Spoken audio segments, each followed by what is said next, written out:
dito. Ay, pusang gala. Kanina pa ako tawag ng tawag sa'yo. Hindi ka naman nakikinig. Ano ba kasing kailangan mo? Magpapaalam lang ako. Gagala lang kami sa may night market. Sige, huwag kang magpapagabi. Delikado na maggagala na ngayon. Ha? Igabi na nga ngayon? Di mo ba alam ang balita? May natagpo ang patay sa may bundok. Galing daw yung lalaki sa night market. Gutay-gutay yung katawan na para bang inatake ng mabangis na hayop. Tito, di naman ako dadaan sa may bundok eh. Saka kasama ko sila Maki. Sige na tito, promise, uwi umaga. Alas 7. Uwi ka ng alas 7. Hala, ang aga naman. Di ba pwedeng alas 9? Alas 7. Sige, alis na ako. Baka magbago pa isip mo. Teka. Ha? Ito, dahil mo to. Saka itong asin at langis. Kailangan mo to. Marami nang naglipa ng mga aswang ngayon. Panlaban mo to. Sigurado kung aswang ang matake sa lalaki sa bundok. Huwag mo nga ako pagsuotin yan. Hoy, huwag mong itapon yan. Tito, hindi na totoo yung mga aswang ngayon. Alis na ako. Hoy, bumalik ka dito! Ayos.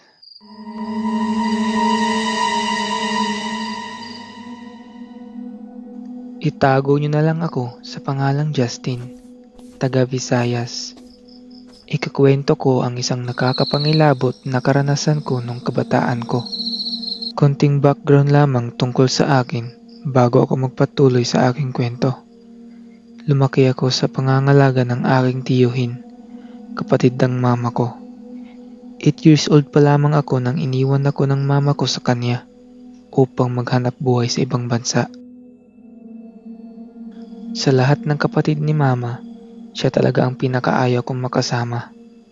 Kaso, wala na akong magawa at siya lamang ang pumayag na mag-alaga sa akin. Ang rason kung bakit ayaw ko sa kanya ay dahil sa pagkahiling niya sa mga kababalaghan, pagkokolekta ng mga kakaibang mga bagay na pinaniniwalaan niyang anting-anting. At naniniwala din siya na hanggang ngayon ay namumuhay at nakikisalamuha pa rin sa atin ng mga ibang nilalang gaya ng mga aswang.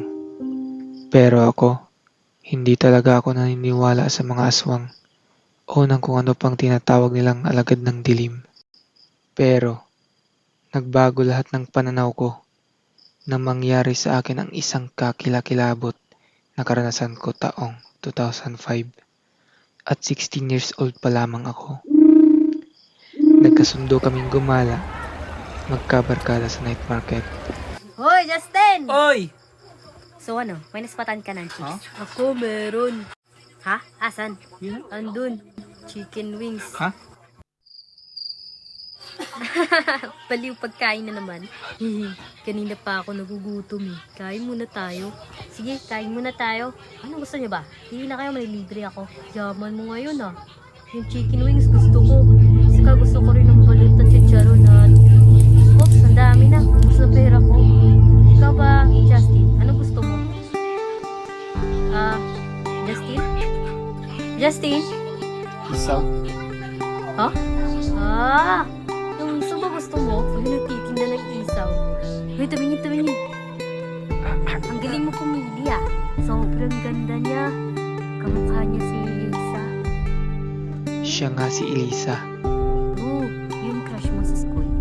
Halina na. Si Elisa. Siya lang naman ang nag-iisang matinding crush ko nung high school ako. Bagong transfer siya noon sa school namin. Napakaganda niya. Yung tipong mapapalingon sa kanya ang lahat kapag siya'y dumadaan. Marami rin ang nakikipagkaibigan sa kanya. At napapaligiran siya ng mga estudyante na may mga gwardiya nito. Nung una ay hindi ko siya gusto. Dahil di naman ako naghahangad ng mga babaeng alam kong wala akong pag-asa. Pero, nagbago lahat ng yun dahil sa isang pagkakataon na napansin niya ako. Excuse me? Nakaharang kayo sa blackboard. Okay lang bang tumabi kayo kaunti?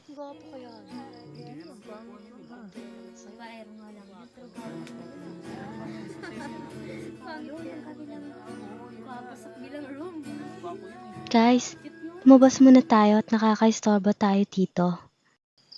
Oo nga, ang ingay nyo kasi. Ikaw nga yung malakas ang boses dyan. Pareho lang naman kayong dalawa. Sorry Justin. Nakakaistorbo ata kami sa'yo. At doon na nagsimula ang matinding pagtingin ko sa kanya. Hi Elisa. Pwede ka ba daw niyang i-date? Huy, baliw. Huwag kang makinig sa kanila. Gusto lang naman kitang batiin. Hi Elisa. Ang cute niya.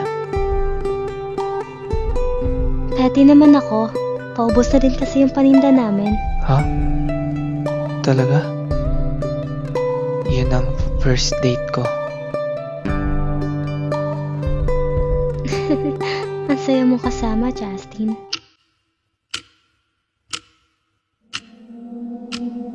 Nakita niyo ba yung biktima kagabi? Wakwak yung katawan, gutay-gutay na parang kinain. Parang isang mabangis na hayop ang kumain doon. Naku, nakakatakot na sa panahon ngayon. May sabi-sabi na aswang daw gumawa nun. Totoo pa ba yung mga aswang ngayon? Parang totoo yun. May narinig din ako sa kabilang barangay. Ano ba nangyari doon? Ako, mag-ingat kayo sa pag-uwi mamaya. Nakakatakot naman. Elisa? Okay ka lang ba? Natatakot ako. Malapit lang kasi sa amin yung pinangyarihan nung namatay. Ha? Natatakot na kung umuwi. Paano kaya kung totoo yung mga aswang? Huwag ka mag-alala, Elisa. Ihahatid kita pa uwi. Sisiguraduhin kong makakauwi kang ligtas. Talaga? Maraming salamat, Justin.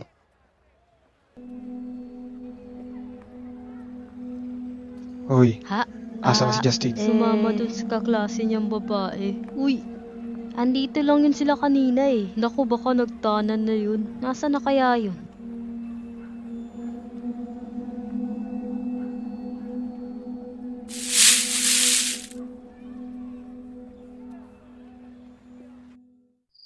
Maraming salamat talaga sa paghatid mo sa akin. Wala yon. Kahit papano, ay nawala na rin yung takot ko. Elisa, bakit ka nga pala biglang nawala sa school? Maraming dahilan. Elisa, gusto kita. Ha? Dati pa lang ay gusto na kita. Ngayon lang ako nagkalakas na loob na sabihin sa'yo to. Salamat. Pero sigurado ka bang gusto mo talaga ako? Pero hindi mo pa ako kilala. Ha? Gusto mo ba makita ang tunay kong pagkatao? Elisa? Ano ba nangyari sa'yo?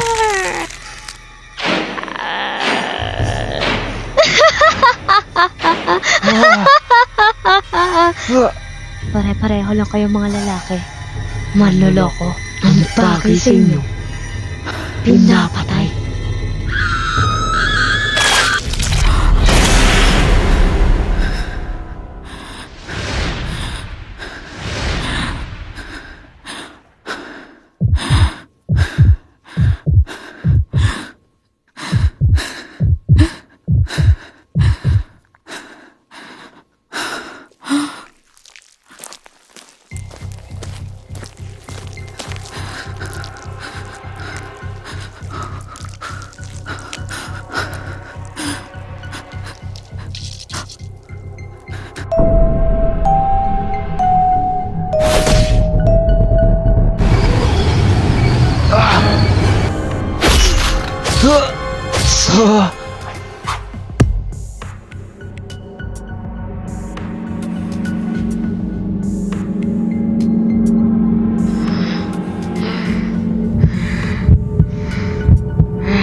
Walang iya ka, manananggal ka.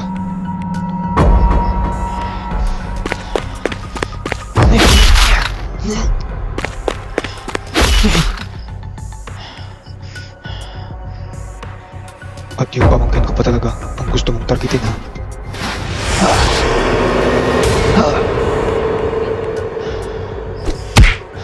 Hoy, Halimaw! Lubayan mo ang kaibigan namin!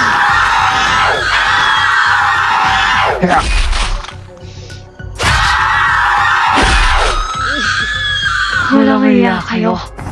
Pagbabayaran niyo to.